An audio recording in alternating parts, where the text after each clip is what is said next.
A blessed good day mga ka-newbie, I'm Noel and welcome to my YouTube channel. In today's video tutorial, I will share to you how to utilize the SUMIF function in Excel.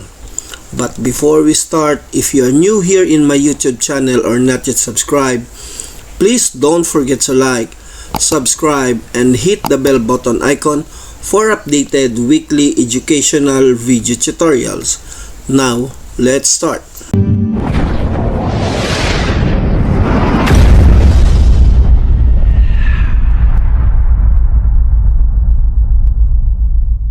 First, before tayo mag-start, ano ba ang SUMIF function? According to the Microsoft supports, SUMIF functions is one of the math and trig functions that adds all of its argument that meet multiple criteria. Andyan sabi niya, adds all of its arguments that meet multiple criteria. Paano ba yon? Okay, for example, ganito.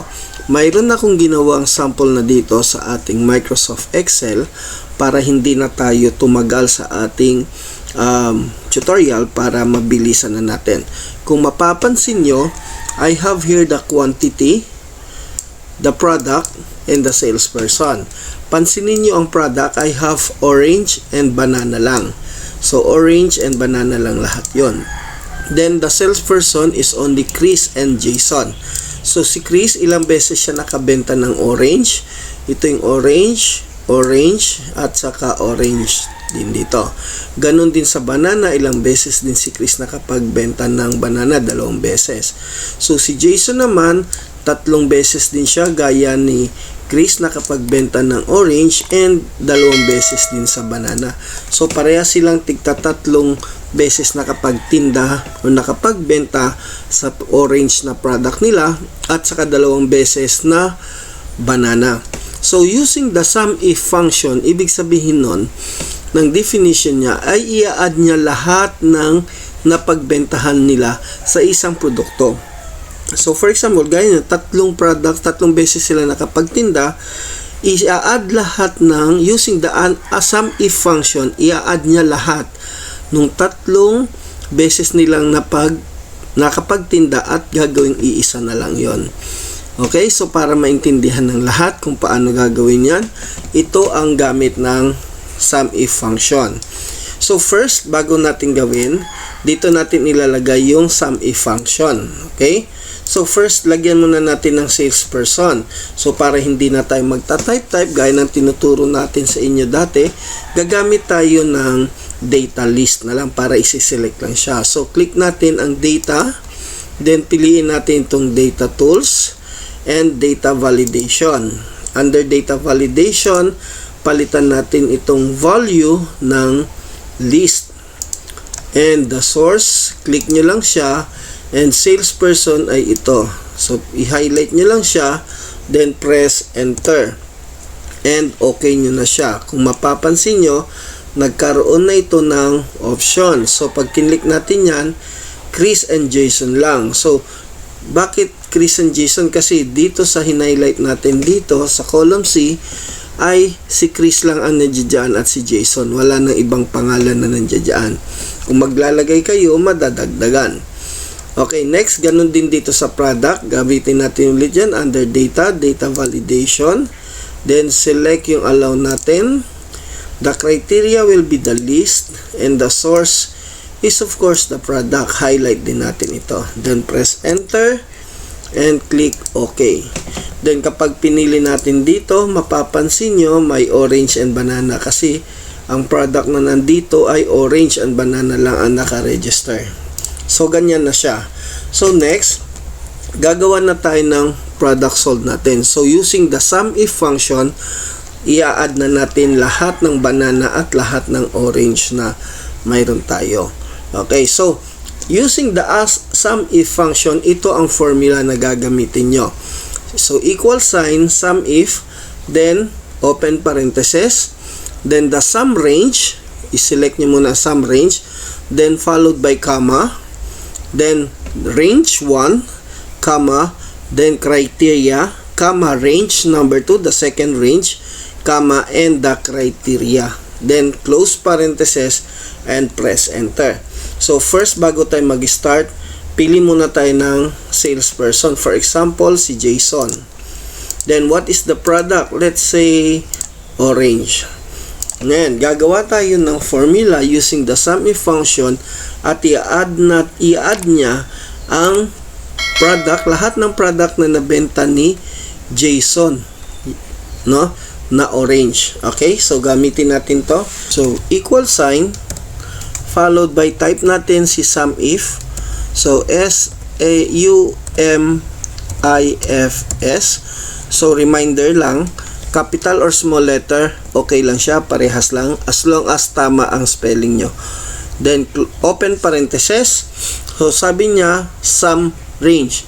Ang sum range natin, kung ano yung isa-sum niya, ano yung i-add niya, no? Yun yung i-range natin. So in this presentation, ang isa-sum natin siya ay ang mga pag-a-add niya ay the quantity. So i-highlight nyo ang quantity. Then followed by comma, excuse me, then followed by the range number 1. So first range, ang first range natin is the product. Pwede maging salesperson, pwede maging product. So nasa sa inyo yan kung ano yung gusto nyong i-range muna na una, or then followed by the second range. Okay, so i-range natin tong product, then after that comma, then ang sunod natin daw ay itong criteria. Ano ba yung criteria? So yung criteria na yun, kung saan natin hahanapin, kung ano yung hahanapin natin. So yun yung criteria natin. So ito yung criteria natin sa baba. Okay, dito magbabase kung anong criteria ang hahanapin niya dito. Follow that criteria is comma ulit. Then follow the range 2 or the second range natin. Dahil inuna natin si product kanina, syempre ang second range natin ay itong salesperson. So highlight nyo lang siya, followed by comma ulit. And the criteria, of course, itong si salesperson din siya sa baba. Okay? Para pipiliin niya kung sino sa kanila ang kukuhanin niya or i-add niya ang product natin or the quantity. Then after that, close parenthesis and press enter. So kung mapapansin nyo, sabi niya rito 23 daw. So ibig sabihin, si Chris daw nakapagbenta ng saging ng banana ng 23 pieces. Okay, so tingnan natin. So banana, Chris, ito, una nabenta niya is 8 and second nabenta niya is 15. So 8 plus 15 is 23. Kaya naging 53 siya. So let's try na palitan natin to na si Jason. So Jason ay 24 daw. So unang benta ni Jason ng banana is 15 at ang sumunod ay 9, kaya 24. Okay? So kung papalitan natin ito ng orange, kung mapapansin nyo nagbago ng kusa, the product sold will be 49 daw kay Jason. Bakit? So una niyang benta is 10 followed by 20, so that is 30, and last is 19. So 30 plus 19, that is 49. And kay Chris naman daw, napagbentahan niya ng orange ay 25 because first is 6, second is 12, and the third is 7. Kaya 25 lang ang napagbentahan niya. So kung mapapansin nyo, mas napapadali ang ating trabaho pagkuha ng product, ng sum, no? Ng total sum ng product na napagbentahan ng ating mga salesperson using the sum if function. So sana may natutunan kayo sa tutorial na ito, and I hope na sana wag kayong magsawang sumubaybay at suportahan ang channel ko. Please subscribe and hit the bell button icon para ma-update ko kayo lagi. Every week ma-update kayo sa mga bagong tutorial lesson na ituturo ko sa inyo. Please share to everyone para sa lahat naman ay matututo din. Okay? Maraming salamat. God bless and stay safe. That's it mga ka-newbie. Sana meron na naman akong naibahagi sa inyo na bagong kaalaman, at para sa mga susunod na video tutorial, mag-subscribe to this channel and click the bell button icon para sa mga updated video tutorial. If you have any comment, suggestion, don't hesitate to comment below. See you mga ka-newbie. Hanggang sa muli. God bless and stay safe.